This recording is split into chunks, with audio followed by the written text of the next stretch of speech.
Yang pertama tidak lain tidak bukan kita hendaklah mendidik masyarakat. Kalau kita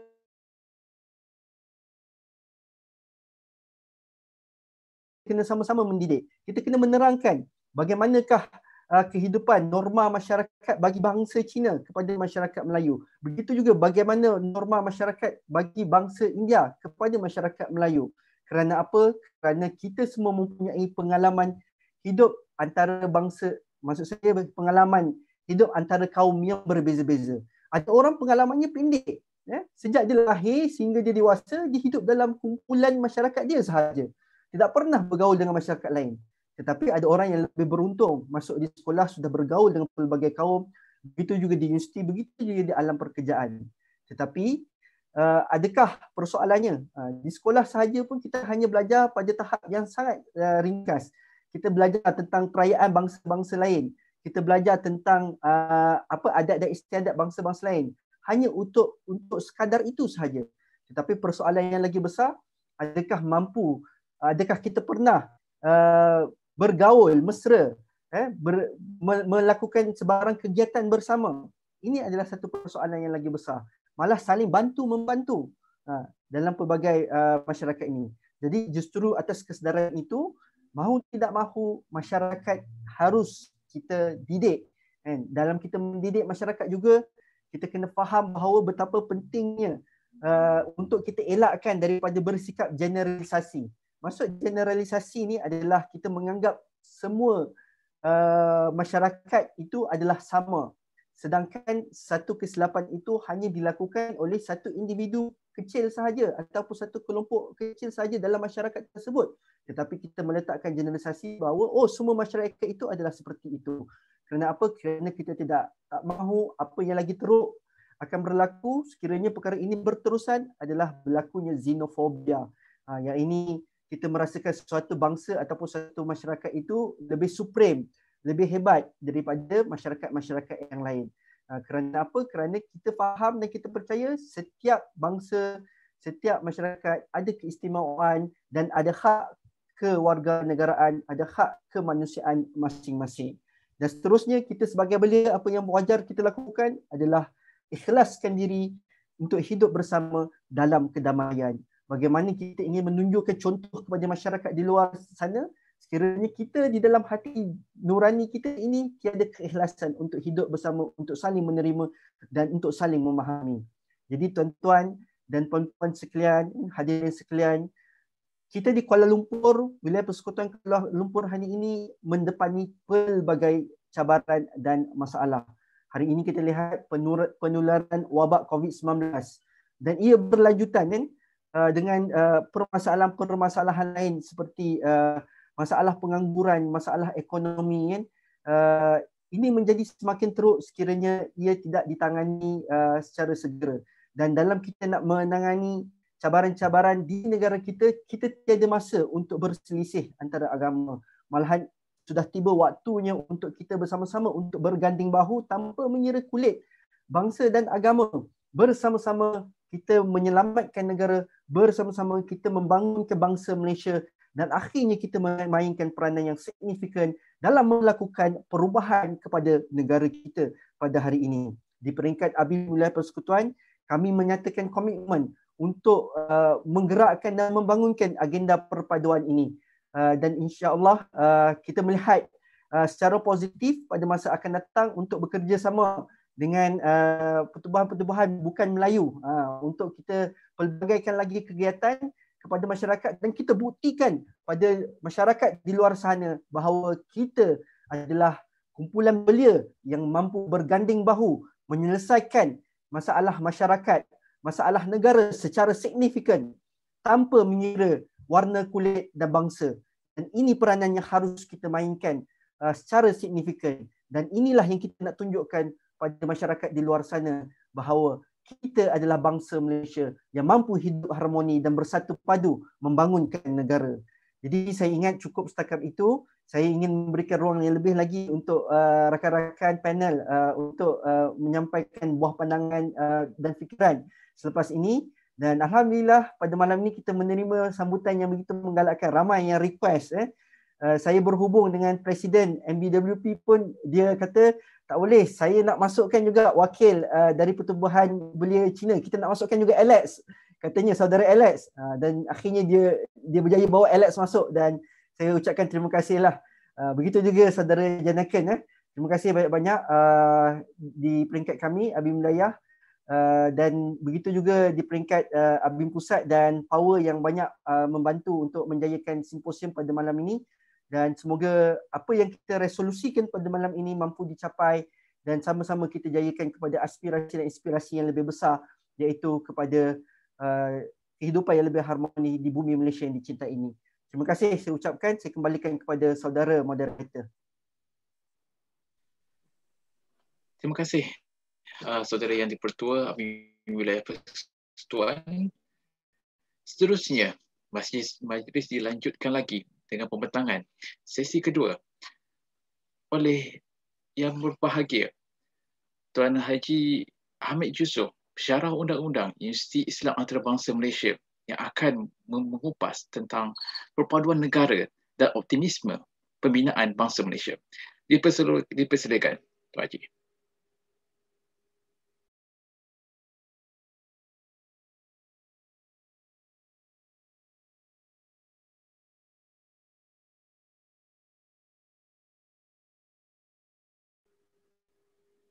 Tuan Haji boleh unmute dulu Tuan Haji. Tuan Haji Yusof, dipersilakan. Okey. Dengar? Okey. Assalamualaikum warahmatullahi wabarakatuh. Alhamdulillahirabbil alamin wassalatu wassalamu ala asyrafil anbiya'i wal mursalin wa ala alihi wa sahbihi ajma'in. Terima kasih kepada saudara moderator, saudara Diaudin, saudara yang dipertua ABIM Wilayah Persekutuan, ahli panel, saudara Janaken, begitu juga saudara Alex dan lain, saya tak pasti ada dekat sini. Jadi kalau tak sebut nama temu, mohon kemaafanlah.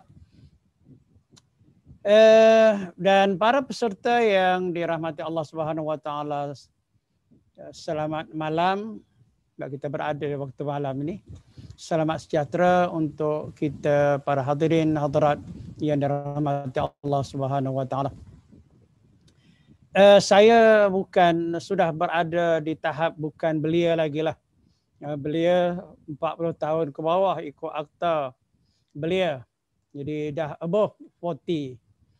Jadi mungkin pengalaman yang ada dengan pentas akademik yang saya lalui di Universiti Islam Antarabangsa, dan dalam bidang undang-undang ramai di kalangan para pelajar yang bukan Islam, dari kalangan pegawai polis yang menyertai pembelajaran undang-undang di UIAM.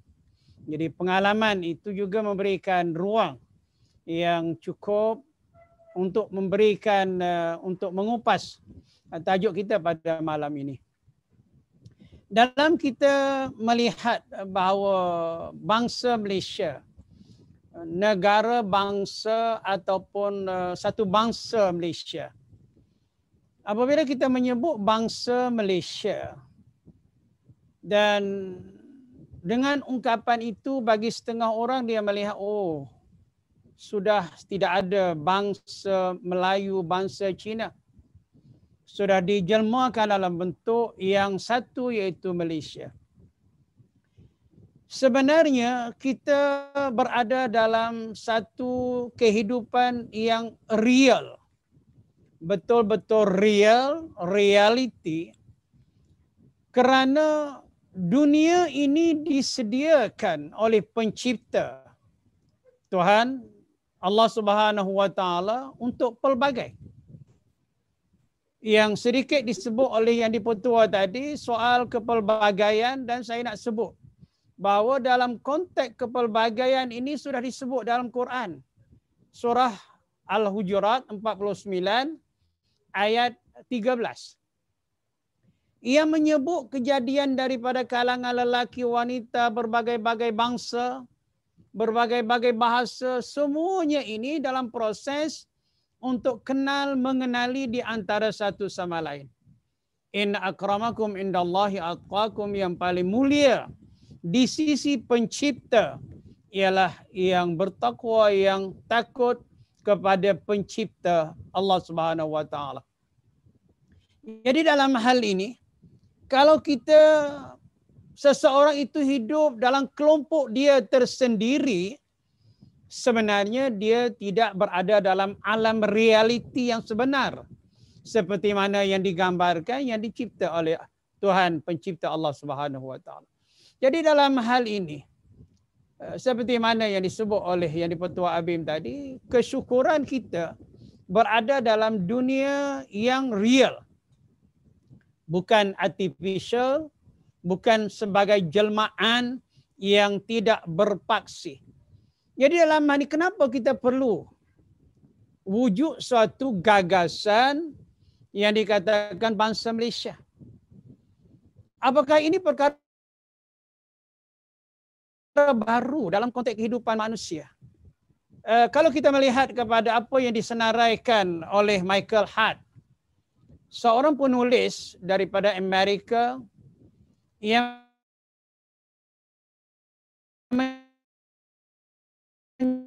menyenaraikan 100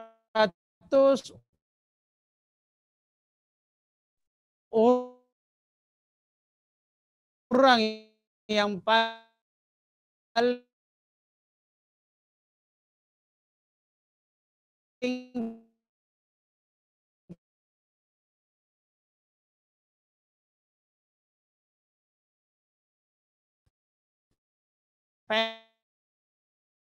famous di dunia.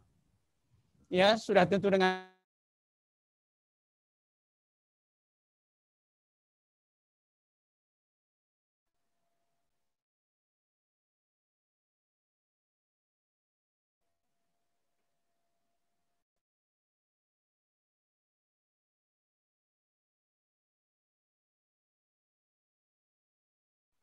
Tuan Haji Hamid, boleh unmute? Termute tadi. Okey. Okey. Jangan teknikal sikit. Okey, baik Tuan Haji. Ada beberapa minit lagi Tuan Haji. Okey. Jadi dalam hal ini kita lihat dalam konteks negara, membangun negara Malaysia. Kadang-kadang kita mencari model mana. Tapi model Nabi Muhammad SAW yang dijelmakan oleh pencipta alam ini, apabila tiba di Madinah membentuk perlembagaan Madinah. Dengan merangkumkan semua etnik yang ada di Madinah pada ketika itu. Dari kalangan orang Islam dan bukan Islam di bawah satu payung perlembagaan Madinah. Dengan mengambil dalam perlembagaan ini satu persatu disebut kelompok yang ada. Berbanding dengan kita hanya disebut Melayu saja. Dalam konteks perlembagaan yang lain dibiarkan tidak disebut. Jadi dalam ni saudara-saudari, walaupun kita telah membangun dalam konteks Malaysia ini 50 tahun dalam kita mencapai kemerdekaan. Namun kita memang membangun dari segi benda bangunan tinggi pencakar langit. Tetapi apabila kita membincang persoalan membangun kehidupan manusia, negara, masyarakat, apakah sekadar bangunan sahaja yang diberikan perhatian? Akhirnya bangunan yang begitu hebat, begitu tinggi, tidak dapat diuruskan oleh orang yang baik dan yang menguasai segala bentuk bisnes dan sebagainya. Politik adalah orang-orang yang tidak punya keupayaan untuk menguruskan kehidupan. Sebab itu kita melihat sejarah 13 Mei dan lain-lain rentetan daripada suasana yang tidak ada perpaduan. Dan tidak berpadunya ini ialah kerana kalau dari kalangan orang Islam, mereka tidak committed dengan Islam. Dan kita dapati ada kelompok di kalangan orang Islam yang lebih chauvinis daripada kelompok bukan Islam. Yang menghentam orang bukan Islam dengan pelbagai jenama. Dan ini sudah tentu bertentangan dengan Islam. Sedangkan dalam konteks keadilan, tidak mengenal siapa. Walaupun terhadap musuh sekalipun, keadilan tetap mesti ditegakkan. Tetapi dalam konteks pengalaman dalam kehidupan, kita dapati kelompok yang berbeza kadang-kadang menjadi asas. Berbezanya keadilan yang ditegakkan itu. Musuh, apabila seseorang itu berjenama musuh kepada kelompok yang lain, maka dia telah menjadi mangsa kepada sistem yang ada dalam konteks masyarakat. Jadi kita harus melihat, saya menyeru kepada semua kelompok etnik di Malaysia, khususnya kita yang berada di Kuala Lumpur ini, untuk kita kembali semula bergerak berasaskan ilmu, bukan emosi. Dan peristiwa-peristiwa yang lalu itu mengajar kita untuk meletakkan kita sebenarnya siapa, sama ada kita menggunakan ilmu ataupun tidak. Saya menyeru kepada rakan-rakan belia, sebab saya address perkara ini dalam konteks majlis pada malam ini. Saya yakin saudara-saudari sebagai belia pada ketika ini, saudara mempunyai usia yang lebih panjang, yang dapat membangun, memberikan cetusan idea agar masyarakat di masa hadapan dapat disuburkan di dalam lingkungan ilmu. Dan kepada belia-belia Islam, saya menyeru supaya jangan fanatik kepada satu kelompok, fanatik kepada satu sumber bacaan. Sebab Islam ini ada satu sistem yang memberikan, menyuburkan proses ilmu, dan kegagalan kita untuk mengenal pasti, memahami keperbezaan yang ada pada orang lain menyebabkan kita fanatik dengan pandangan kita sendiri, walaupun pandangan kita itu bertentangan dengan agama Islam, dengan sistem yang diajar oleh Islam, Allah SWT dan Rasulnya. Saya rasa setakat itu untuk mukadimah pada malam ini. Wallahu alam. Assalamualaikum warahmatullahi wabarakatuh. Waalaikumsalam warahmatullahi wabarakatuh. Terima kasih Tuan Haji Hamid Yusof. Memang kita kata kita memerlukan perspektif daripada golongan yang kita pensyarah dan juga sebagai ayahanda yang berpengalaman yang sudah melatari berbagai zaman dan era di Malaysia ini untuk memberikan input terhadap anak muda Malaysia akan bagaimana untuk kita membawa konsep bahasa Malaysia ini pada masa yang datang. Baik, seterusnya majlis akan diteruskan lagi dengan pembentangan oleh yang berbahagia Timbalan Presiden Majlis Belia Wilayah Persekutuan Encik Khairullah Azwan yang akan memberikan pandangan beliau terhadap peranan warga dan gerakan belia dalam inisiatif perpaduan di wilayah persekutuan. Dipersilakan.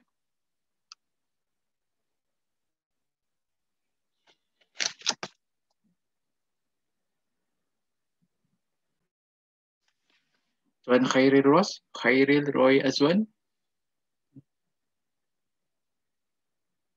Okay.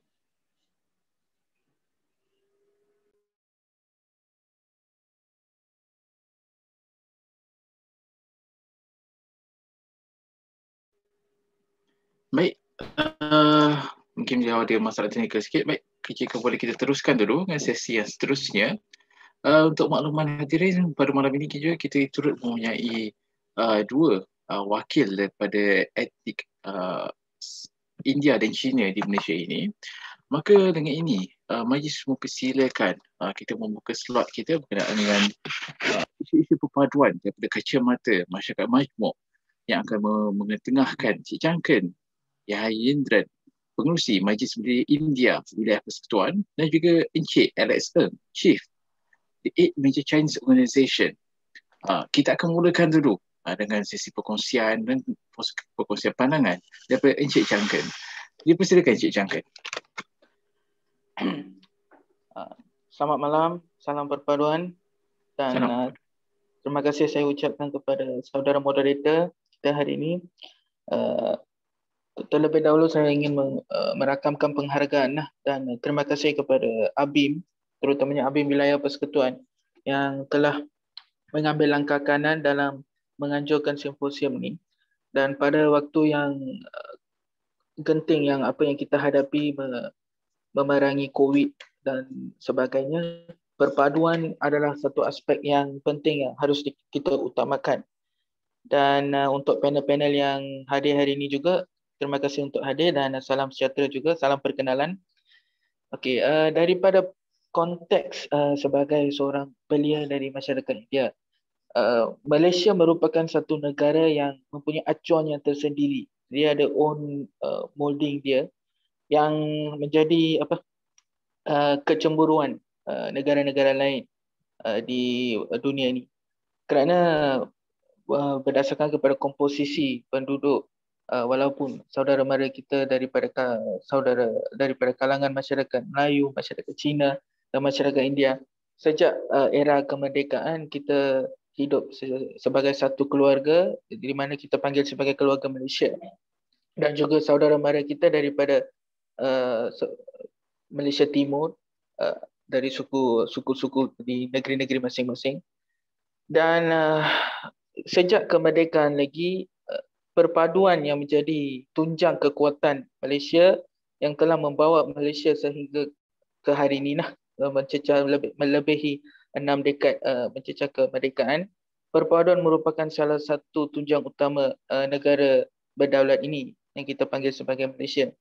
Dan saya bersetuju dengan apa yang di-Pertua ABIM Wilayah mengatakan bahawa setiap perubahan bermula di ibu kota Kuala Lumpur, dan melihat kepada komposisi penduduk yang saudara yang di-Pertua ABIM bentangkan tadi, somehow dia reflect kepada percentage atau komposisi penduduk di seluruh Malaysia.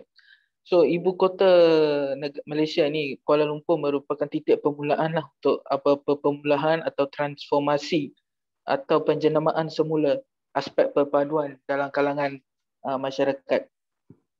Sebagai seorang individu, pada pandangan saya, perpaduan yang telah dicapai pra kemerdekaan sampai hari ini, keakraban kita di antara satu sama lain, kita memang akrab lah. Common layman term, kita boleh lihat saudara mara daripada keluarga adik-beradik Melayu boleh berkunjung ke rumah saudara Cina, dan saudara Cina berkunjungan kepada rumah saudara India. So keakraban tu memang dia telah wujud, tapi sejak kebelakangan ni, kalau tak silap bermula pada awal 90-an, budaya ini makin lama makin berkurangan. Dan saya pada era IT yang sekarang anak-anak semua duduk dalam rumah guna handphone semua, telah berkurangan. Dan setiap komuniti dia berinteraksi sesama mereka sendiri. Sebagai seorang individu dan juga pemimpin belia di wilayah persekutuan, saya mendapati kita harus menggalakkan semula keakraban di antara semua masyarakat di Malaysia, kerana when you get to know the community in person, you will respect the community. That is my personal opinion. Kalau kita mengenali kaum tersebut, mengenali community tersebut, kita memang akan menghormati kaum tersebut. Kerana semua agama memang mengajar untuk menghormati agama lain dan kepercayaan lain. Dan dalam aspek itu, saya ingin mengatakan bahawa ada sesetengah pihak yang tidak bertanggungjawab, yang menggunakan agama sebagai political tool untuk mendapatkan undi dan sebagainya. Dan seperti yang Tuan Hamid katakan, dalam semua kalangan masyarakat memang dia ada golongan moderate, ada yang golongan fanatik. Itu kita tidak dapat we are not avoiding it. All the community, semua masyarakat memang mempunyai fanatik-fanatik masing-masing. Tetapi yang majoriti masyarakat tersebut harus sedar bahawa kita hidup sebagai satu keluarga di bawah bumbung yang bernama, atau di dalam sebuah rumah yang kita panggil Malaysia. Dan kalau kita saling mencerca atau mempunyai prasangka, so it won't bring us way forward. 6 dekad kemerdekaan ini kita capai dan kita dapat mengorak langkah ke hadapan berdasarkan kepada perpaduan yang sedia terjalin. Namun sejak kebelakangan ini, seperti yang saya katakan, ada beberapa pihak yang tidak bertanggungjawab dari mana-mana kaum, yang seperti yang saya katakan golongan fanatik. Mereka tidak menghormati agama agama saudara mara kita daripada agama lain, dan juga membuat isu-isu yang mencungkil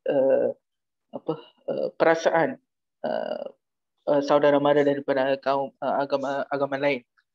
So saya berpendapat bahawa sudah tiba masanya kita mempunyai satu rang undang-undang, kerana 6 dekad dia dah melalui unwritten law kita hidup sebagai perpaduan, tapi nampaknya kita terpaksa adakan undang-undang seperti Akta Hubungan Antara Kaum, di mana perbuatan mencerca atau mengutuk agama lain, tak kira mana-mana agama, akan menjadi satu kesalahan di bawah perlembagaan. Kerana negara sedang mara ke hadapan dalam dunia teknologi, dan sekarang siapa pun boleh jadi pengacara dengan hanya ada Facebook, Instagram dan sebagainya. Nak share hate message, mana-mana pihak atau mana-mana individu boleh lakukan.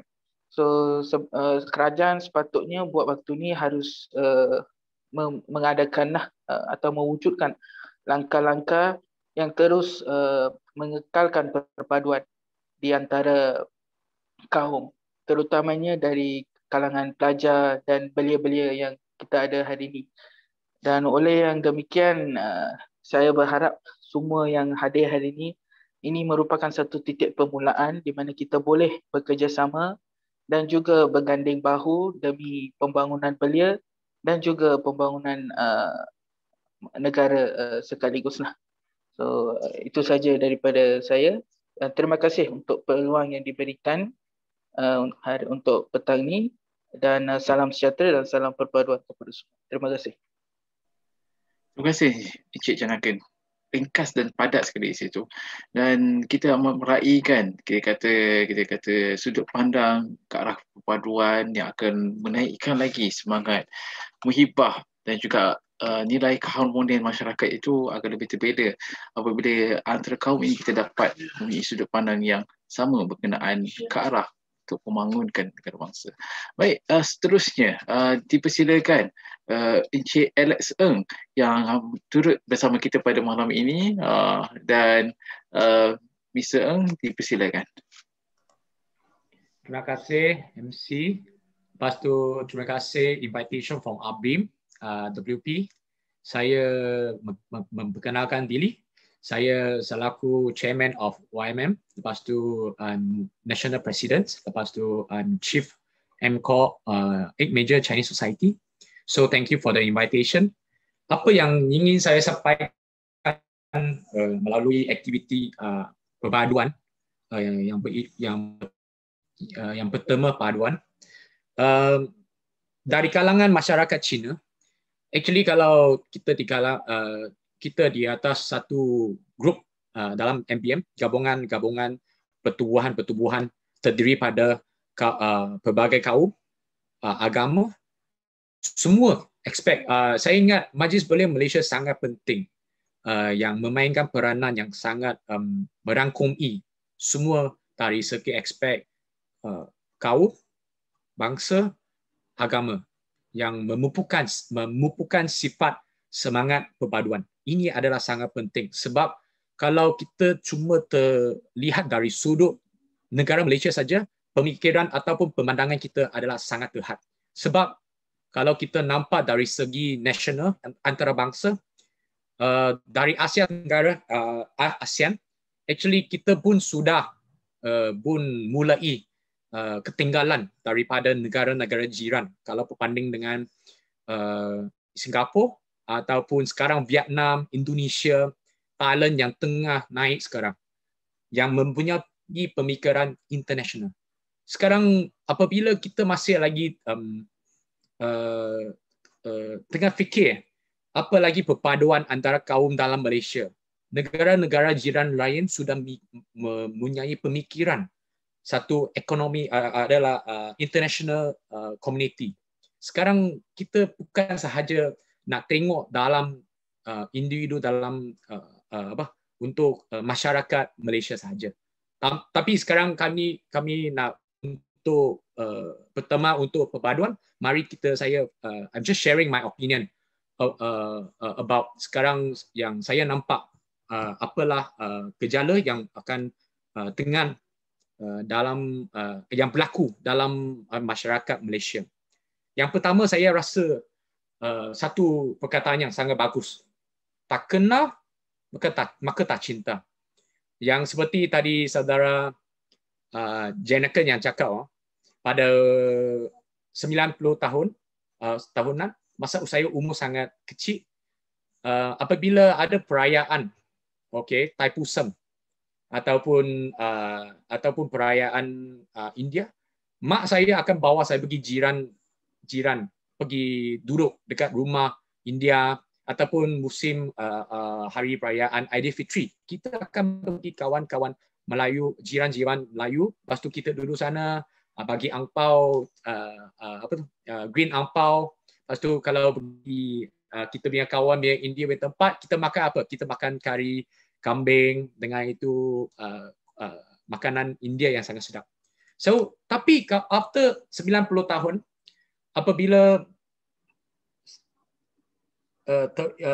apabila itu isu-isu politik, ada sesetengahan ahli politik yang demi kepentingan sendiri, dia melabelkan isu-isu perkauman, isu-isu agama yang ingin mengatakan ini isu-isu mempengaruhi isu-isu ini akan mempengaruhi semua itu kaum, yang melabelkan semua kaum menjadikan mangsa. Apa maksud dia? Saya nak cakapkan, sorry hari ini saya straightforward. Ini isi hati sudah dalam saya, dia hati sudah sangat lama. Kita isukan mangsa, for example, dalam masyarakat Melayu, kita cakap masyarakat Melayu malas, miskin, tak ada wang. Lepas tu masyarakat Melayu yang akan rasa jadi, kenapa kita rasa jadi mangsa? Lepas tu kalau masyarakat Cina, cakap masyarakat Cina sangat kaya, sangat lepas tu cuma nampak wang saja dilabelkan. Lepas tu dari masyarakat Cina dia cakap masyarakat Cina pasal pendidikan, pasal ekonomi. Lepas tu kalau untuk yang ini, isu-isu ini, ini adalah saya dari ahli politik yang melabelkan, yang mengasingkan semua masyarakat Cina, India dan Melayu dengan guna politik style untuk management for the country. So this one I really, sebagai generasi moden, saya rasa inilah kita harus sedar. Kita jangan lagi dipengaruhi oleh ahli-ahli politik yang demi kepentingan sendiri. Ini yang saya rasa sangat sedih about for these things. So hopefully kita nampak betul-betul apa yang rasa adil kepada semua kaum, apa yang rasa adil kepada semua orang, kita haruslah berpadu tanpa kira bangsa dan kaum dengan serentak. Sebab kita adalah banyak, walaupun ada perbezaan daripada kaum, bangsa dan agama, tapi kita adalah banyak lagi yang kesatuan. Apa kesatuan? Mari saya sharingkan. Kita suka mamak. Kalau kita katakan semua bangsa, kita ada satu etnik yang sangat special for Malaysia. Kita semua orang tiga kaum, kita akan pergi dekat mamak, kita tengok sama-sama, kita tengok Premier League. Sama-sama kita tengok Lee Chong Wei, Dato' Lee Chong Wei untuk main badminton. Sama-sama kita bersorak. Inilah I think sport ataupun makanan dapat menjatuhkan semua kaum.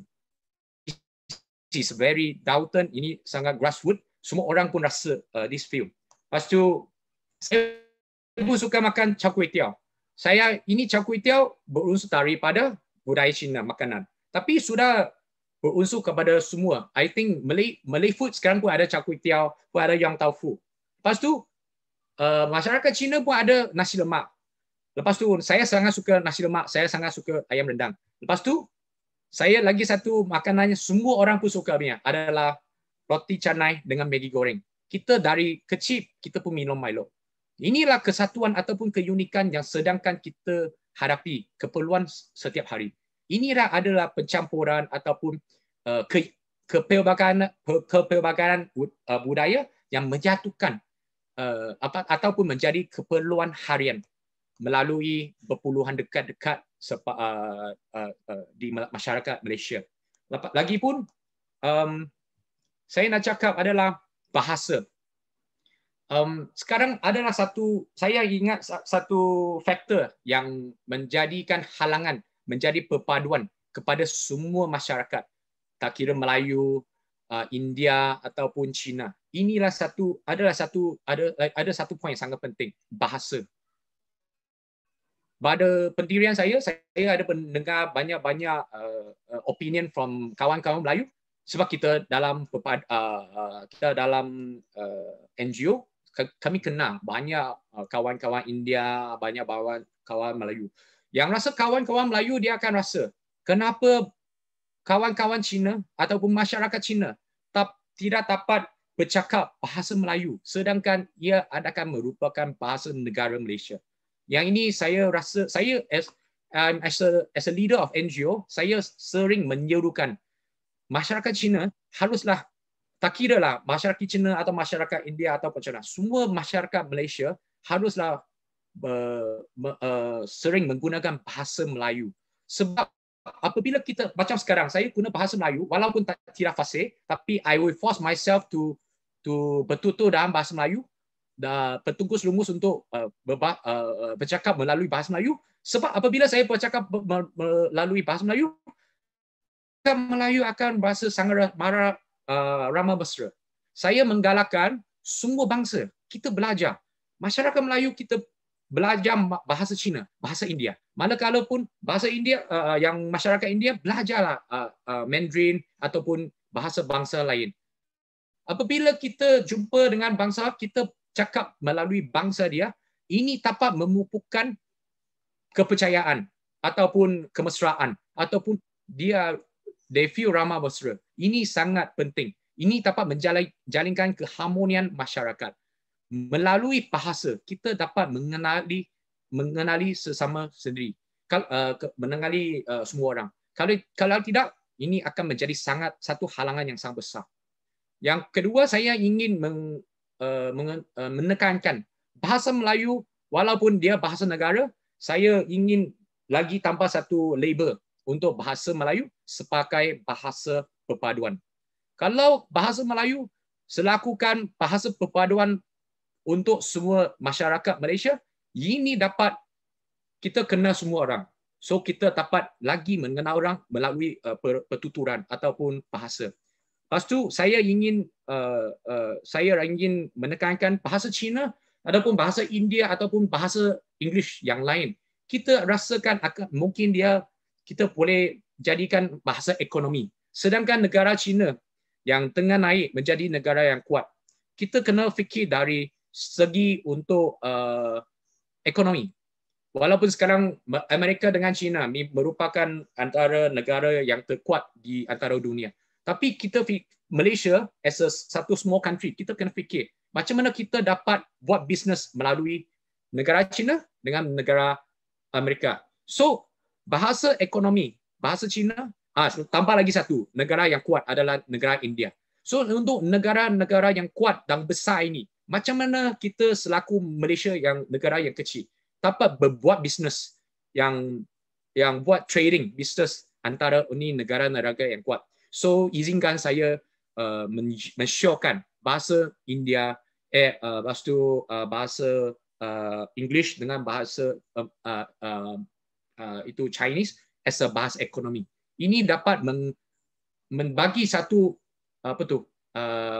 is a factor ataupun dia bagi banyak peluang untuk masyarakat generasi baru untuk membuka satu bisnes dekat negara China, Amerika atau Europe ataupun dekat India yang tengah sekarang membangun dalam masa 20 tahun atau 30 tahun. Sebab sekarang ini adalah generasi kita. So ini yang ini saya menekankan. Lepas tu melalui sport, melalui makanan, kita dapat lagi menghormati sesama sendiri. Lepas tu kalau melalui bahasa, kita dapat lagi tahu apa lagi yang rakan-rakan yang bukan sama dengan kaum kita. Apa example Chinese? Apa yang Malay tengah fikir? Kita jangan terpengaruhi oleh ahli-ahli politik untuk tepi kepentingan sendiri. Walaupun kalian dapat nampak sekarang politik negara kita yang tidak stabil. Tanpa pula dengan COVID sekarang yang sangat terkesan, ekonomi terkesan. Lepas tu ada orang cakap Chinese saja yang dapat ekonomi, Chinese yang kontrol ekonomi. Yang ini saya memang tak setuju. Kenapa? Dalam kita biar kalangan, tak kira macam mana pun, ada baik hati. Tak kira apa kaum, ada orang yang baik hati, ada orang yang jahat, yang busuk hati. Tak kira apa kaum pun ada kaum yang pandai buat bisnes. Saya nampak banyak kawan-kawan Malay pun banyak pandai buat bisnes. Saya sudah nampak. So ada yang berilmu, ada yang kaya, ada yang miskin. Tapi yang ini untuk dilabelkan dari segi politik, yang ini dilabelkan secara kaum. Ini saya rasa China pun ada miskin. China pun ada tak pandai buat bisnes. Tapi kita kena labelkan, mengikutkan pendapatan ataupun kita buat ini tanpa kira kaum. Everything kita kena buat dengan secara adil. Yang ini saya ingin menekankan. Yang sekarang B40 yang amat kalau boleh ada 2 minit lagi. Okey, boleh. Sekarang saya sudah mau close. Yang sekarang kami dengan buat banyak agihan bantuan kepada masyarakat yang memerlu tanpa kira kaum. Semua kaum sekarang tak kira China, India, Malay pun ada masalah. So harap-harap kita saya ingin buat kesimpulan, bahasa merupakan sangat penting. Yang merupakan bahasa Melayu merupakan bahasa perpaduan untuk negara Malaysia.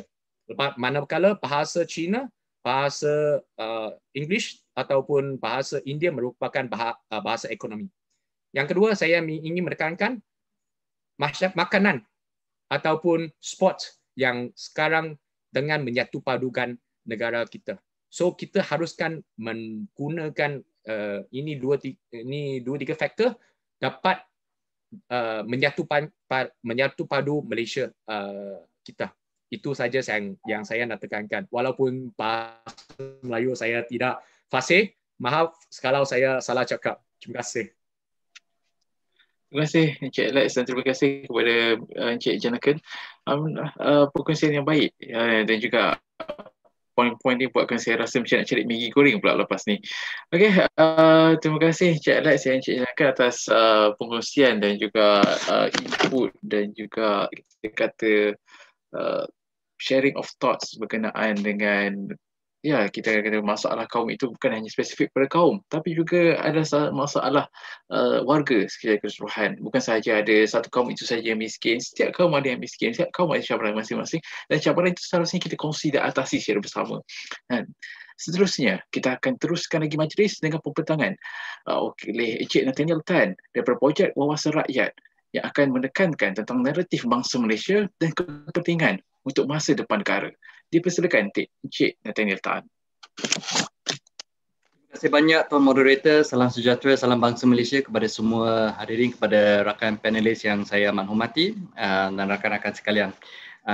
Okey, saya tengok dari panelis semangat bangsa Malaysia ini memang membara dan ini sangat satu benda yang amat merangsangkan. Terima kasih banyak. Perkongsian saya pada malam ini ada berbeza sedikit daripada rakan-rakan lain. Saya nak bentangkan satu plan to take over the world. Okey, dengan izin saya tuliskan saja tanpa berlengah.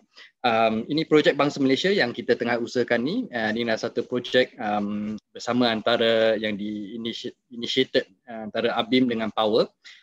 Yang kita jadi initiator lah, tapi kita inginkan projek ini dijadikan satu yang merangkumi semua rakyat Malaysia dari semua pihak, semua NGO, semua gerakan-gerakan sivil. Okey, secara ringkasnya sekarang kita nampak Malaysia ni amat stuck lah, tersangkut. Kita ada banyak masalah, ada COVID, ekonomi mundur, pecah belah, terutamanya politik yang tak menentu lah. Nampaknya tiada penyelesaian masalah datang dari sektor politik. Okay, so yang kita nak usahakan ini adalah satu game changer, satu mungkin revolusi demokratik lah kalau kita nak ekstrim sikit. So soalan yang kita mulakan dengan adalah mengapakah kita terhad pada dua wadah perjuangan setakat ini. Biasanya selalu kalau ada orang yang nak memperjuangkan Malaysia yang lebih baik, dia biasanya terhad kepada NGO atau POO. POO ini satu istilah yang kita buat, maksudnya political organisation ya, yang besar. Okay. So lazimnya kalau kita nampak Malaysia ni banyak sedang melemas, NGO ni seakan-akan lifeboat lah, boat penyelamat. Biasanya mereka tujuan asasnya untuk menolong, mereka berpaksikan nilai murni, tapi biasanya NGO skopnya terhad. Ada yang fokuskan isu belia, ada yang fokuskan isu kesihatan, pendidikan atau masyarakat tertentu, biasanya begitu. Okay, kalau kita nampak political organisation, dia lebih bersifat kepada kapal perang. Tujuannya memang untuk bertanding, untuk berlawan antara satu sama lain. Itu memang tujuan asas lah politik, parti politik dalam sistem politik yang sedia ada kita ni. Biasanya mereka berpaksikan duit, VIP, sistem feudal dan sebagainya, tapi skop dia luas. Dia memang berminat dalam semua aspek negara. Okey, so kita tanya, adakah wujudnya satu third way, jalan ketiga yang melangkaui paradigma NGO atau POO? Okey, so kita kata ya, mungkin ada, dan ini yang kita nak buat dengan projek Bangsa Malaysia ini, kita panggilkan sebagai Nation Building Organisation. Ini yang kita, benda baru yang kita cuba nak bawa. Okey, so biasanya gerak kerja NGO dia suruh semua orang nak buat apa. Biasanya dari jauh lah, dari jauh kita kerajaan patut buat macam ni, patut buat macam tu. Tapi saya dah 15-20 tahun buat kerja ni dan nampak macam tak dengar lah. Saya penat sikit buat kerja ni. Dan kalau political organisation pula, parti politik, dia selalunya gaduh dengan semua orang berkenaan nak buat apa. Ini gerak kerja yang lazimnya kita tengok. Okay. So kita nak buat nation building organisation ini, pendekatan yang berbeza itu kita nak buat. Itu saja. Kita nak buat apa yang kita boleh buat tanpa menunggu ahli politik, tanpa menunggu kerajaan dan sebagainya. What can we do on our own? Okay, kita nak bina, so kita nak buat MBO ni, tujuan asasnya untuk membina dan membuktikan yang berpaksikan values, impact dan policies. Kita tak nak paksikan VIP dulu, yang very important people tu. Kita nak buat values, impact dan policies. Dan kita nak buat skop yang luas. Kita tak nak ke arah NGO yang fokuskan kepada satu isu atau dua isu sahaja, tetapi menengok kepada situasi di negara secara menyeluruh. Okay, so MBO ni kita nak jadi kapal yang dibina rakyat, demi rakyat, dikemudi rakyat, kapal yang mewakili semua, muat untuk semua dan ke arah cerah untuk semua. Okay, so ini projek Bangsa Malaysia. Okay, so kita nak sekarang ni nak membentangkan sikit berkenaan perbezaan antara NBO ini dengan gerakan-gerakan terdahulu. So kita nak mengutarakan satu yang dipanggil perjuangan berperingkat atau sequential activism. Okay, ini yang kita harap adalah yang lain sikit daripada yang lain lah. Jadi peringkat pertama dalam projek ini adalah kita panggil non-partisan nation building atau post-political nation building. So kita nak buat nation building ni, peringkat pertama, kita nak dia 100% non-partisan, tanpa politik, tanpa melibatkan ahli politik, tanpa terlibat dalam kancah politik yang sedia ada, tapi kita fokus kepada nation building dan pembinaan values, impact dan policies. Lepas ini saya akan huraikan exactly how lah. So kita nak jadikan gerakan dari point A di mana kita ada sekarang, di mana ada rakyat yang rasa hilang harapan, yang rasa terdesak, rasa marah dan yang masa tak tentu arah lah. Right? Yang point ini sekarang kita nak buat projek supaya kita sampai ke tahap B, point B, di mana semangat bangsa Malaysia membaru luas. Jadi kalau kita di point A di mana rakyat dipecah belahkan, kita nak ke point B di mana rakyat berasa lebih bersatu padu, lebih ada makna-makna bersama dengan nilai-nilai bersama. Okey, dan konsep perjuangan berperingkat ni kalau kita berjaya sampai ke point B dengan usaha ini secara non-partisan, mungkin dari sana benda yang kita sudah asas yang kita sudah bina dari sana kita boleh dijadikan untuk asas untuk menjadi kepada point C. Peringkat kedua mungkin kita boleh tengok kepada konsep bertanding. Ya, tapi yang pentingnya kita buat nation building dulu baru fikir bertanding. So kita nampak dalam sebelum ini mungkin boleh gunakan Pakatan Harapan dalam 2018 sebagai contoh atau parti-parti baru. Kita nampak macam mereka tak nak buat kerja nation building dulu, tak nak bina asas yang diperlukan, tapi terus nak fikirkan bertanding saja. Bertanding saja, rebut kuasa, rebut duit dan sebagainya, dan kita dapati pendekatan ini membawa kegagalan lah pendek cerita. Okay? So sekali lagi, peringkat satu yang 100% non-partisan, kita nak fokus pada gantikan budaya politik very important people dengan budaya demokratik yang berasaskan values, impact dan policies. Okay, dan kita nak membina semangat as a bangsa Malaysia. Sorry, that's the essence of what we are trying to do. Okay, so bagaimana kita nak membina semangat bangsa Malaysia ni? Okay, kita ada pendekatan kita adalah untuk menekankan 3 produk bangsa Malaysia. Rukun bangsa Malaysia yang berasaskan values, akar umbi bangsa Malaysia yang berasaskan impact, dan manifesto bangsa Malaysia yang berasaskan policy atau dasar. Okay, so inilah 3 produk bangsa Malaysia yang berasaskan VIP itu tadi, VIP baru. Dan dalam membentukkan 3 produk ini, kita juga ada produk keempat, iaitu proses yang kita guna untuk membina produk-produk ini. So kita ada 3 prinsip pimpinan DIY Next Gen, iaitu kita selalu berusaha untuk bawa rakyat bersama. Kita emphasize what unites us, not what. Kita tekankan apa yang menyatukan kita, bukan yang apa yang memisahkan kita, seperti yang dikatakan saudara Alex tadi. Ada banyak yang menjatuhkan. Bukan memang mama di Chongwei semua itu, tapi lebih mendalam. Kita semua sayangkan keluarga, kita semua ada sikap bantu-membantu, berbelas kasihan dan sebagainya. Dan ketiga, menekankan pembinaan konsensus, collaborative consensus building. Inilah gaya gerak kerja yang kita nak tekankan dan bawa ke dalam pembinaan projek produk-produk bangsa Malaysia. Okay, so 3 produk itu. Yang pertamanya adalah Rukun Bangsa Malaysia. Kita panggil Rukun Bangsa. Ini boleh difikirkan sebagai hati projek kita. Dan di mana kita nak, kalau betul, memang betul there's more that unites us than divides us, kita nak tanyakan apa itu sebenarnya yang menyatu padukan kita. Apakah nilai-nilai bersama yang boleh digunakan untuk mendefinisikan? Banyak orang sudah cakap tentang bangsa Malaysia dari 80-an, 90-an dan sebagainya, tapi tak ada definisi yang jelas berkenaan apa sebenarnya bangsa Malaysia ni.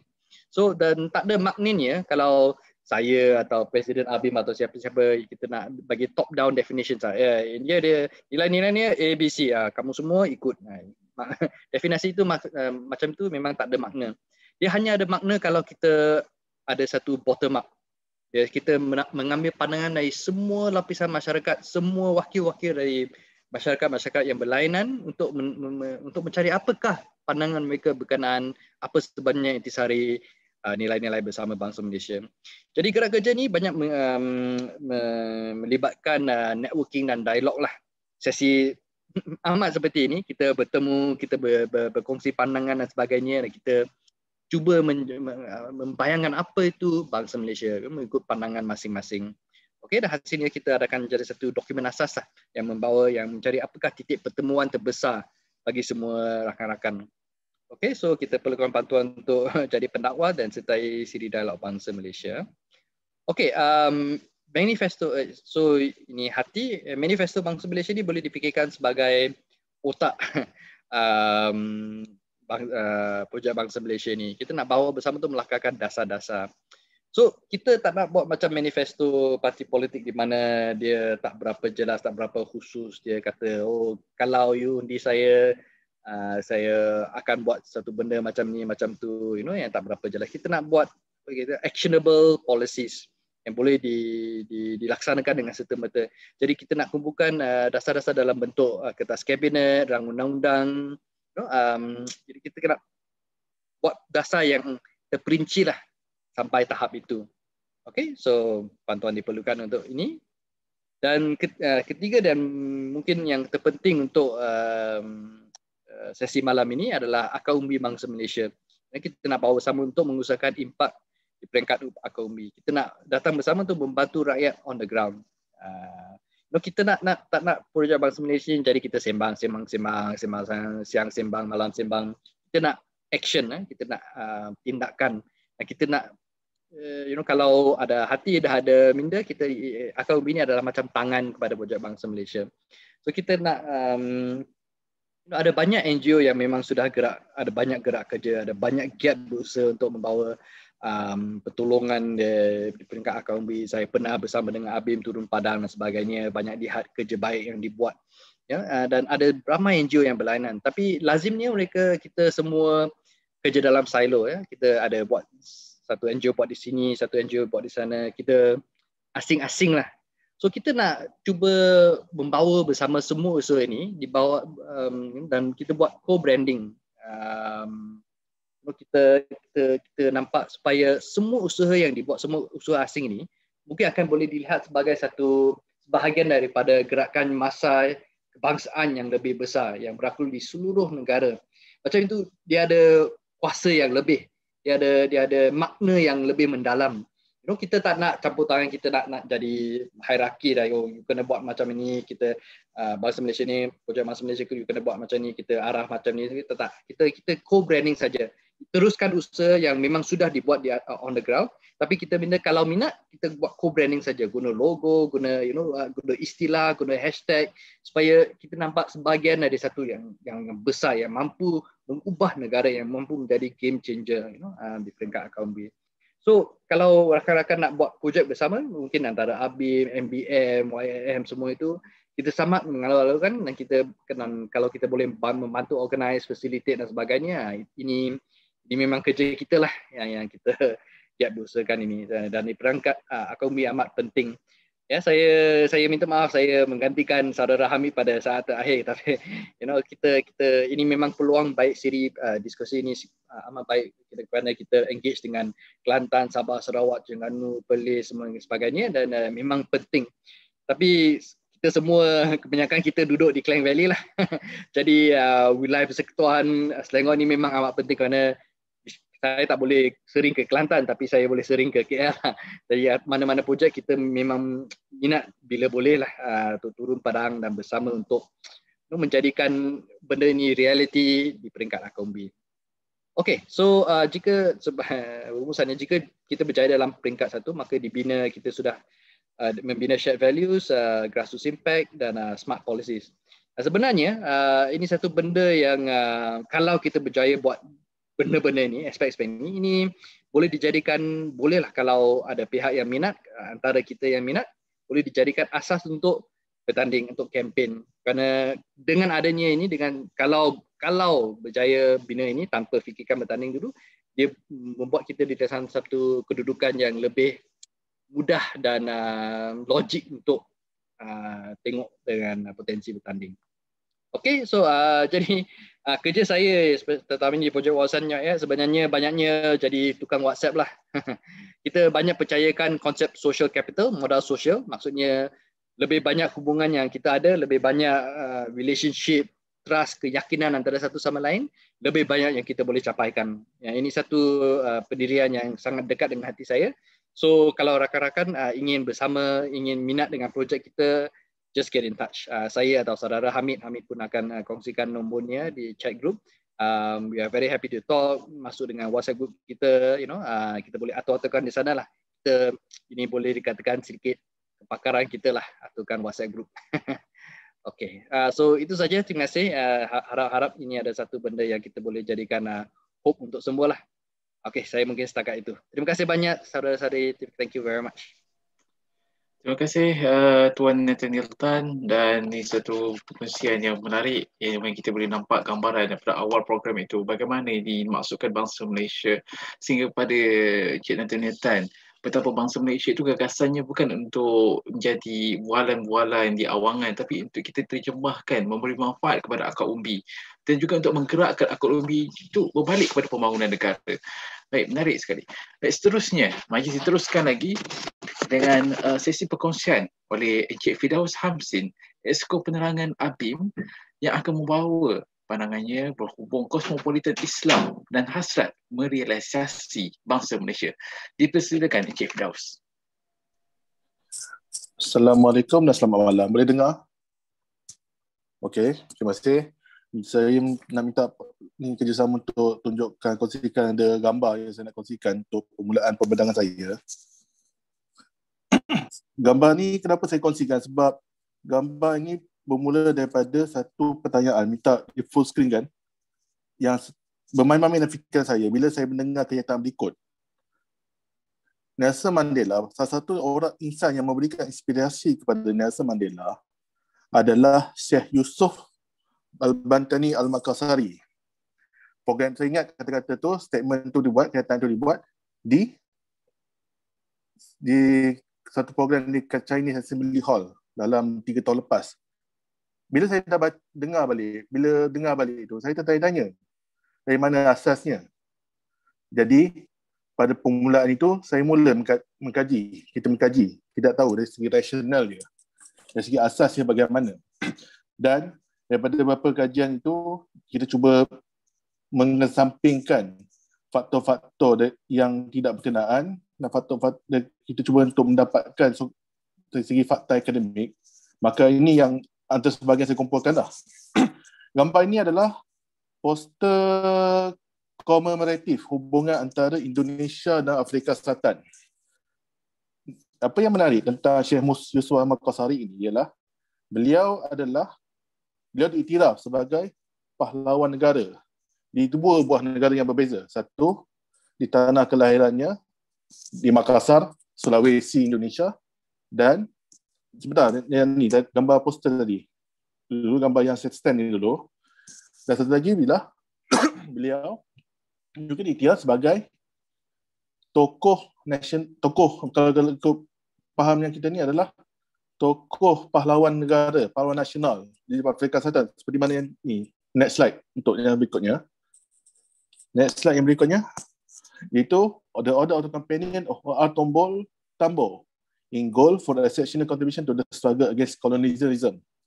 Maknanya agak rare. Seorang tokoh berkongsi gelaran yang sama. Berkongsi gelaran pahlawan nasional di dua negara yang berbeza. Apa yang buatkan Syekh Yusuf Al-Makassari ini yang menjadi menarik perhatian tentang beliau? Secara ringkas saya kongsikan sejarahnya ialah beliau adalah seorang ulama, agamawan yang terkenal di Nusantara, di Makassar, di Nusantara sebab beliau banyak bergerak di seluruh kepulauan Nusantara. Tetapi dia juga seorang yang sangat aktif menentang penjajahan Belanda yang sedang berlaku di negara di kawasan yang sekarang dikenali sebagai Indonesia. Dan di akhirnya beliau telah ditangkap, dan beliau telah ditangkap tu beliau telah dibuang negeri. Mula beliau telah dibuang ke Ceylon, tempatnya itu sebelum penghujungnya itu beliau Ceylon yang sekarang dikenali sebagai Sri Lanka, dan pada pengakhirannya beliau berakhir di Afrika Selatan. Dan yang menariknya di Afrika Selatan, walaupun tempat tu amat asing pada beliau dan juga rakan-rakan pelarian, sebab Afrika Selatan ni pada yang saya daripada bahan akademik kita dapat adalah tempat untuk buangan lah. Maknanya setiap kali ada penjajah daripada Belanda atau Inggeris, mereka akan buang tahanan-tahanan politik tu ke kawasan atau tempatnya adalah Afrika Selatan. Apa yang menariknya di situ ialah pengaruh yang ditinggalkan Syekh Yusuf Al-Makassari ini. Dia bukan saja membina yang kalau ikut catatan akademik, kajian akademik tentang Muslim Melayu komuniti Islam di Afrika Selatan, di Cape ataupun Muslim Cape ataupun Melayu Cape ataupun Afrika Selatan. Dia bukan saja terkenal dengan membina komuniti itu, tapi dia juga dikatakan dapat memberikan inspirasi kepada perjuangan menentang apartheid. Next, untuk slide ni. Next, untuk penghabisan slide yang berikutnya. Dan dalam kita mengkaji, sebab kita banyak kajian saya cuba kita lakukan ialah untuk kita mengenal pasti apakah apakah kebenaran dia, sejauh mana kebenaran dia kenyataan itu. Dan sumber yang dari segi akademik setakat ini kita cari yang nampak reliable, dia diterbitkan oleh Cambridge University Press melalui sebuah artikel yang seperti yang nyatakan dalam slide ini ialah dalam dia pengkaji, ahli akademik mengatakan Syekh Yusof had already been claimed by Mandela to be a forefather of the liberation struggle in South Africa. Dan penulis ini dalam jurnal ni yang kita tengok ni mengambil sumber daripada ucapan yang diberikan semasa ada sebuah peristiwa di mana Nelson Mandela sebelum beliau memenangi pilihan raya Presiden pilihan raya di Afrika Selatan pada 1994, beliau telah singgah ke Cape, sebuah kawasan yang mana Yusof Makassari berada. Di Zamblet, kuburnya itu dia betul menziarahinya dan melawat melalui Cape. Dan beliau mengatakan bahawa Syekh Yusof Makassari adalah inspirasinya. Bahkan ada yang petikan yang lain mengatakan bahawa dia adalah salah seorang daripada putera terbaik Afrika Selatan. Itu antara yang ni permulaannya. Itu. Dan sebab tu kita tengok Yusof Makassari bila kita kaji balik dalam beberapa ucapan Mandela, beliau telah merujuk Yusof Makassari, ada beberapa orang lain, komuniti lain sebagai orang yang membangkitkan kesedaran untuk menentang dasar apartheid di Afrika Selatan. Itu dasar yang mengasingkan golongan kelompok mengikut warna kulit. Yang itu, sebab tu beliau diangkat sebagai salah seorang dari tokoh yang menjadi tokoh nasional di Afrika Selatan dan mendapat julukan sangat tertinggi. Bahkan tempat beliau dibuang di Afrika Selatan itu Zamblet telah ditukar namanya kepada Makassar sampai sekarang. Boleh di Google Makassar tu, dan itu didiami oleh Melayu Cape. Okey, apa yang nak saya simpulkan daripada dapatan ini ialah Syekh Yusof Makassari adalah cerminan adalah gambaran daripada wajah kepada kosmopolitan, konsep kosmopolitan Islam secara aplikasinya. Sebab kosmopolitan Islam itu yang duduk secara mudah itu ni ialah konsep konsep kosmopolitan ialah bermaksud konsep kosmopolitan ni ada bersifat dinamik. Sebab bila kita faham dari segi harfiah, dari segi literalnya itu, maksud di sebalik kosmopolitan itu yang macam menjadikan satu tempat itu statik pada satu tempat tertentu. Tetapi apa yang berlaku pada Syekh Yusof Makassari dan juga beberapa sejak ni ialah beliau ada nilai tertentu yang beliau bawa, yang beliau ketengahkan, yang mengakibatkan perjuangannya itu dirasai oleh rakyat Afrika Selatan, oleh komuniti Afrika Selatan, walaupun mereka bukan beragama Islam. Dan nilai itu ialah yang seperti mana kita sebut tadi pada permulaannya, ialah menentang penjajahan, menentang diskriminasi, cintakan keamanan, cintakan kemerdekaan. Dan itulah yang banyak yang dalam kajian-kajian mengatakan menjadi inspirasi penting kepada Nelson Mandela. Bagaimana perkara ini boleh berlaku? Itu yang menjadikan kita satu perkara yang amat menarik sebab latar belakang sebagai seorang ulama, dan kita membuatkan kita untuk bila keadaan itu, bila kita tengok ni, ia akan membuatkan kita perlu reflect untuk kaji balik, untuk memahami apakah memahami tradisi-tradisi, interaksi, peradaban yang ada di rantau kita ni, di rantau Asia Tenggara khususnya, di Malaysia.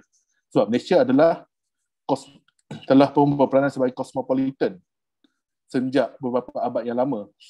Antara kosmopolitan saja, hatta kosmopolitan sebelum Islam tadi. Dan keterbukaan kosmopolitan Islam ni seperti mana yang boleh saya ringkaskan daripada apa yang dikatakan oleh Syekh Harudin Al-Junaid, berasaskan kepada rasa tanggungjawab manusia secara kolektif terhadap insan lain. Maknanya sebagai seorang Islam,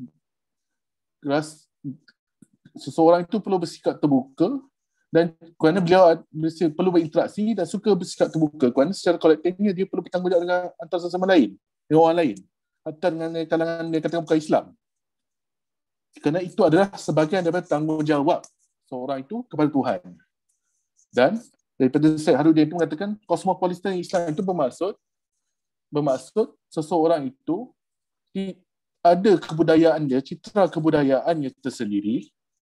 Dalam sama dia ni, maknanya dalam konteks Malaysia dia ada konsep, dia ada orang cakap sarua pandang sebagai seorang Melayu Islam yang agak unik untuk dipelopori, yang boleh dipelopori selepas ini dalam perbincangan lagi. Dan dalam sama dia juga tidak kekok untuk berinteraksi dengan komuniti-komuniti lain, yang mana itu membuktikan bahawa selain daripada esensinya ajaran Islam sedia ada ini, yang keterbukaan, wasatiyah dalam ajaran Islam itu sendiri, sifat rantau Melayu, rantau Asia Tenggara yang bersifat kondusif, yang bersifat yang sifatnya adalah sederhana, tidak keterlaluan, terbuka dan saling berinteraksi satu sama lain, itu adalah peranan penting yang membolehkan tokoh-tokoh, bukan saja Yusof Makassari, bahkan pelbagai tokoh-tokoh lain membentuk, diterima sarua pandangnya di luar negara hatta sekalipun. Dan sarua pandang dan menjadi satu nilai sejagat. Kita bukan makna kita ni bermaksud itu adalah Islam itu adalah panduan sebenarnya. Dan dari segi konsep Islam tu, seperti mana yang disebut Ustaz Amir Yusuf tadi pun, ialah kita sudah mempunyai role model, ikutan Rasulullah Nabi Muhammad, itu Nabi Muhammad yang diikutkan sebagai satu tokoh utama dunia dalam satu buku ni.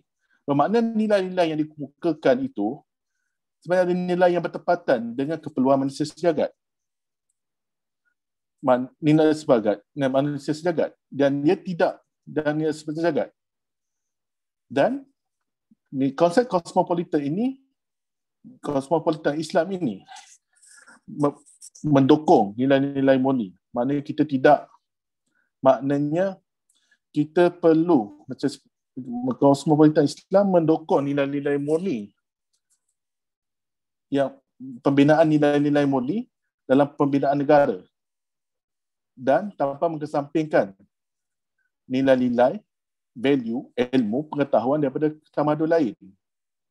Seperti mana yang kita tengok, ada interaksi dengan negara daripada benua India, ada interaksi daripada China, bahkan interaksi dengan negara China, juga dengan interaksi dengan Barat, yang mana ia telah mengukuhkan, telah mempersepadukan kepelbagaian budaya dan sarua pandang di dalam negara kita ini, yang membentuk komuniti bangsa Malaysia. Dan komuniti bangsa Malaysia di negara ini, kita sudah berada dalam satu persimpangan sangat getir dengan berdepan pandemik COVID-19, yang mana kita tidak lagi, seperti mana dikatakan oleh saudara Nathaniel Tan tadi, kita tidak lagi boleh bertindak secara silo. Sesampainya untuk kita berkongsi kebersamaan, untuk sama-sama berkongsi kebersamaan dalam melaksanakan tindakan untuk membantu mereka yang memerlukan. Dan kebersamaan itu juga yang akan menguatkan ikatan tautan di antara kita.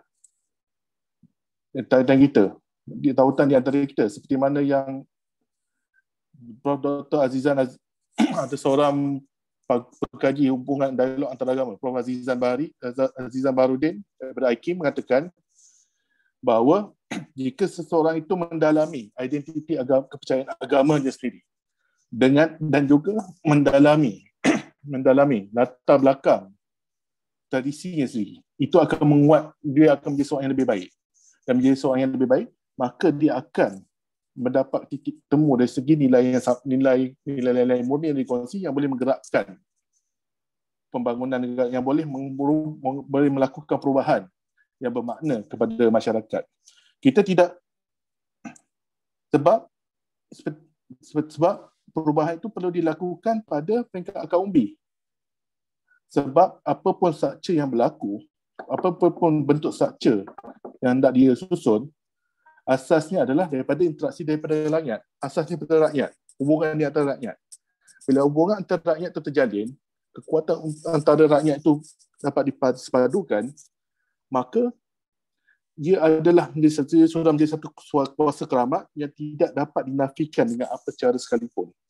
Dan kuasa keramat itu yang mana terbukti di Afrika Selatan seperti ketika dahulu, telah berjaya menundukkan, menghapuskan dasar apartheid yang mengambil masa yang agak lama untuk dihapuskan sebelum ini. Dan asal baik, kosmopolitan Islam ni kita juga sebentar. Okey. Maksudnya dihapuskan. Menghapuskan itu bermaksud kita berdasar kosmopolitan Islam juga. Jika beri 2 minit lagi bang. 2 minit lagi. Okey. Sebab dia dah lalu. Okey. Kesimpulannya, kosmopolitan Islam ni selain bersifat untuk membina interaksi di antara menguatkan jalinan di antara pelbagai peradaban tamadun dengan pelbagai latar belakang berbeza, dia juga adalah satu ruang, satu refleksi untuk kita untuk mengenal pasti kekuatan, untuk mengenal diri, untuk mengenal pasti kekuatan, dan untuk kita mencermati suasana yang ada di kita, yang ada di sekeliling kita, yang mana ia akan mendorong kita untuk berperanan dan melakukan sesuatu perubahan yang lebih baik. Maka saya dengan serahkan kepada moderator untuk slot yang berikutnya. Terima kasih. Baik, terima kasih Encik Firdaus. Memang dia kata satu pemenangan yang baik, bagaimana satu gagasan yang dibawa di Afrika Selatan itu boleh membawa satu perubahan yang besar buat jutaan rakyat, jutaan warga. Dan dalam konteks Malaysia, bagaimana kalau kita rasa Malaysia ini sejak kemerdekaannya, sejak pembentukannya sudah maju, sudah membangun. Anda kata kalau kita dapat terapkan dengan sesungguhnya konsep metropolitan bangsa Malaysia itu, maka ia pasti akan jadi warga yang lebih dinamik dan lebih maju di mata dunia. Baik, seterusnya majlis kini sudah sampai kepada sesi penutup dengan kita mempersilakan Encik Dr. Farid Hafiz, Setiausaha Kewangan ABIM, untuk memberikan ucapan penutup bagi simposium kita pada malam ini. Dengan segala hormatnya dipersilakan Encik Farid. Baik, Alhamdulillah. Terima kasih banyak kepada saudara pengurusi majlis, saudara Dia Udin, dan Assalamualaikum warahmatullahi wabarakatuh, dan selamat petang dan selamat malam kepada semua yang saya hormati dan kasihi Ustaz dan juga yang lain-lain. Alhamdulillah, terima kasih banyak atas ruang ini dan juga peluang ini. Asasnya adalah ingin saya katakan pertamanya tahniah kepada semua panel yang telah menerangkan dan juga menanggapi beberapa isu yang telah terkait dengan pembinaan bangsa Malaysia ataupun perbincangan bangsa Malaysia yang telah kita adakan sejak daripada hari Jumaat, Sabtu dan Ahad dan hari-hari keempat dalam perbincangan berkaitan dengan topik ini. Saya yakin dan percaya kita semua sedar tentang beberapa perkara yang melanda negara ini dan ia memerlukan kepada satu tindakan yang tuntas, tindakan yang proaktif untuk memastikan negara yang kita cinta secara bersama, sama ada kita Melayu, Cina, India, Kadazan, orang asli dan sebagainya, Muslim, Buddha, Hindus dan sebagainya, di mana kita perlu memastikan secara bersama bahawa negara ini perlu dipandu ke arah yang lebih baik demi kesejahteraan dan kerukunan secara aman, sejahtera dan seimbang, yang mana keadaannya adalah demi kesejahteraan warga negara Malaysia itu sendiri. Jadi Alhamdulillah, berdasarkan perbincangan telah dibahaskan oleh rakan-rakan kita dan pelbagai pandangan telah diberikan, kita dapati beberapa perkara itu perlu diambil tindakan dengan segera. Cuma sebagai ucapan penutup, saya rasa saya tak nak mengulas lanjut dengan lebih panjang. Cuma apa yang saya ingin tekankan adalah bagaimana untuk kita melihat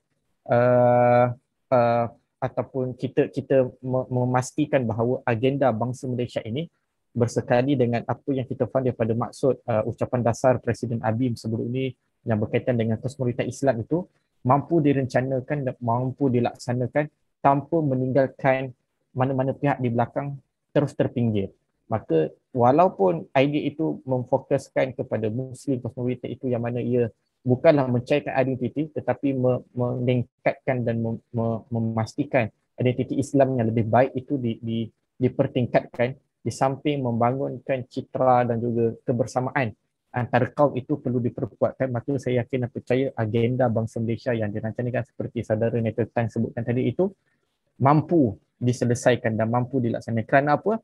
Saya ingin bawa sedikit perbincangan ini kepada 3 perkara. Pertama, saya ingin nyatakan bahawa berdasarkan laporan daripada Edelman Trust Barometer, berturut-turut daripada tahun 2016 hingga tahun 2020, kerajaan mana-mana negara tetap berada di taraf yang bawah, tahap yang berada di padas yang rendah, yang dalam masa yang sama NGO terus berada di tahap yang tinggi, iaitu keyakinan terhadap kerajaan termasuk private ataupun sektor swasta semakin merudum. Dan kita boleh lihat apabila berlaku COVID, krisis kesihatan seperti COVID-19 ini, ia membuktikan bahawa kerajaan khususnya apa yang kita alami hari ini, apa yang kita lihat pada hari ini, dia seolah-olah membuktikan bahawa kerajaan itu gagal untuk berfungsi dengan baik.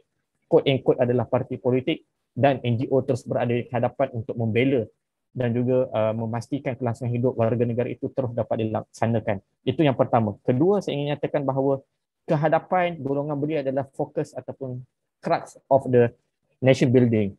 Tanpa belia, sesuatu negara itu tidak akan bergerak laju. Maka merujuk kepada data-data yang ada tahun 2040 ataupun bermula 2030, jumlah beli akan terus naik walaupun umur gazet yang telah digazetkan beli itu semakin menurun, tetapi jumlah populasinya akan berkembang sehingga kepada 15 juta. Maka saya yakin dan percaya bagaimana 15 juta ini mampu kita gerakkan untuk memastikan bahawa wacana dan idea bangsa Malaysia yang rumpun, yang sejahtera, yang adil dan juga aman itu dapat dilaksanakan. Maka pastilah ia perlu bermula sekarang. Kerana apa? Seperti mana saudara Nathan sebut tadi, berdasarkan konsensus, policies, unit dan values dan juga kerangka knowledge wise itu perlu digarap dan juga dibangunkan untuk memastikan bahawa idea ini terus dapat dilaksanakan dan diamati dan difahami secara bersama tanpa memihak ataupun tanpa mempunyai sikap prejudis dan sebagainya. Dan akhir sekali, saya ingin tekankan bahawa kenapa ia perlu dalam kerangka Muslim kosmopolitan itu kerana pada saya berdasarkan tulisan-tulisan ataupun rujukan yang ada, khususnya Profesor Dr. Khairuddin Al-Junaid itu menyatakan bahawa kerana Muslim kosmopolitan itu mempunyai 3 ciri utama. Yang pertama, mereka itu sentiasa sehingga ke hari ini masih lagi kuat berhubungan antara sesama mereka walaupun mereka berbeza dalam sudut perkara amalan, ritual agamanya. Mereka Syiah ataupun Sunnah ataupun mazhab berbeza, tetapi mereka kekal intact dalam sudut mengamalkan kefahaman Islam dan mereka mencari perkara yang lebih baik. Kedua, mereka sehingga hari ini masih lagi kekal berhubungan baik dengan bangsa dan kaum agama yang lain. Walaupun ada sedikit isu-isu yang menyebabkan perbezaan, tetapi mereka sentiasa mampu duduk kembali di meja rundingan dan bergerak ke depan untuk memastikan bahawa satu suara yang memihak kepada pihak yang terbanyak itu sering diangkat seperti mana yang telah kita lakukan. Dan yang ketiga, mereka ataupun Muslim ini juga mempunyai ciri yang mementingkan prinsip maqasid syariah itu dapat dibangunkan. Yang mana kita faham ada 5 prinsip utama yang dipertahankan: nyawa, harta, nasab, ekonomi dan juga agama itu. Maka saya rasa dalam konteks yang sama juga ia juga menjadi satu faktor penting kepada agama lain untuk memelihara agama, memelihara nasab, memelihara ekonomi dan juga memelihara maruah dan juga agama itu perlu kita yakin dan kita pastikan bahawa ia itu boleh diamalkan dalam konsep ataupun kerangka yang rukun, aman dan damai. Maka saya rasa sebagai penutup saya ingin ucapkan sekali lagi tahniah kepada semua dan saya yakin dan percaya perkara ini tidak berhenti pada malam ini. Maka seperti mana tadi disebut, ia perlu disusuli dengan tindakan, ia perlu disusuli dengan kertas polisi, ia perlu disusuli dengan projek ke bawah, on the ground. Maka ia bukan hanya walaupun kita terpisah dalam konteks visual sebegini, tapi ia perlu digerakkan dalam ruang lingkup yang kita boleh capai, terutama dengan kejiranan dan juga pihak-pihak yang lebih dekat dengan kita.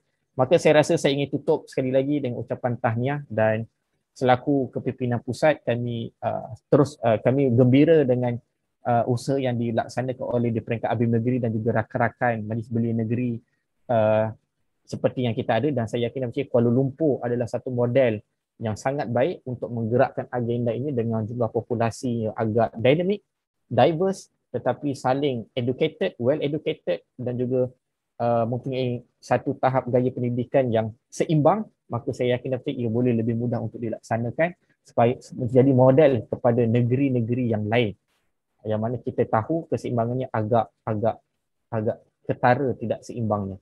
Saya rasa itu saja saudara Dion, saya ingin tutup di situ.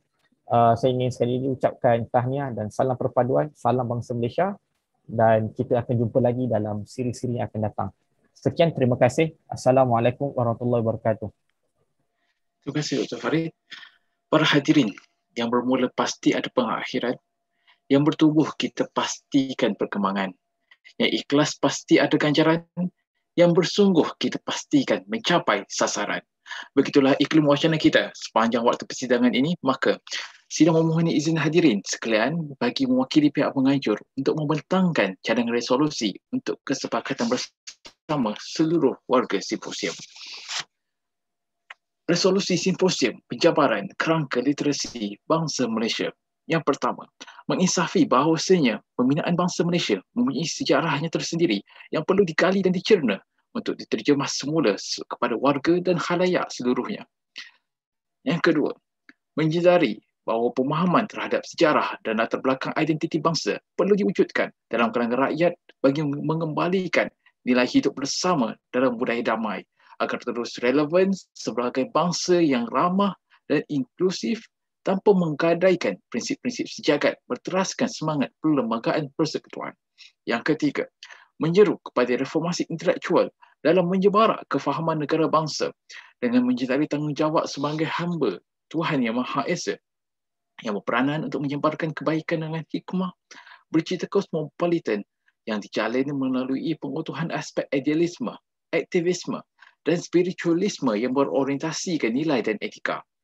Menyedari bahawa reformasi dalam bentuk siasat kepolitikan sebagai suatu keperluan mendesak khususnya dalam mewujudkan enjin-enjin pendukung agenda kesatuan bangsa yang mampu mengelola dasar dan kegiatan signifikan demi meningkatkan kefahaman masyarakat tentang bangsa Malaysia. Seterusnya, merealisasikan gagasan ini secara terangsang. Yang kelima, bertekad untuk mendukung agenda bangsa Malaysia sebagai gerakan penyelesaian secara inklusif terhadap permasalahan-permasalahan yang dihadapi melalui proses pemupukan dan kesatuan nilai yang menampilkan citra bangsa yang bermaruah, mandiri, saling berdaya, saling membantu-bantu serta komitmen melestari kehidupan warga melalui prinsip pembangunan mampan. Sekian. Mohon kesepakatan warga persidangan sekalian. Terima kasih. Untuk makluman hadirin, salinan resolusi ini akan diemailkan kepada semua warga persidangan, manakala sijil penyertaan juga akan diemailkan kepada semua yang daftar. Makluman untuk penyediaan sijil e-simposium akan didapatkan daripada maklumat yang diberikan oleh hadirin melalui borang maklum balas yang telah dikongsikan secara dalam talian. Sila lihat di chatbox Zoom ini dan klik pautan borang maklum balas simposium secara dalam talian. Tuan hadirin hanya perlu klik atau typekan di search engine www.bit.do/symposiumbm. Kurang seminit diperlukan untuk melengkapkan maklum balas tersebut. Saudara-saudara setanah air sekalian, bagi memperteguh tekad dan cinta kita kepada negara, kami mohon agar semua anggota persidangan dapat bersama-sama melafazkan ikrar rukun negara. Oleh yang demikian, majlis menjemput dan mempersilakan yang berbahagia, Yang di-Pertua Abim Wilayah Persekutuan, Encik Muhammad Ali Imran Nur Rashid untuk memimpin bacaan ikrar rukun negara. Dipersilakan.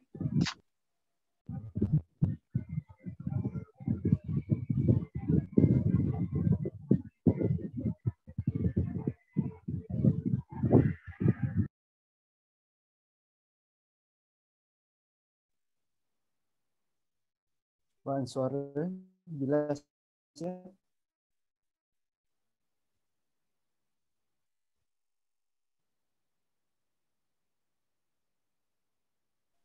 Baik. Saudara Ali Imran. Maka kami rakyat Malaysia berikrar akan menumpukan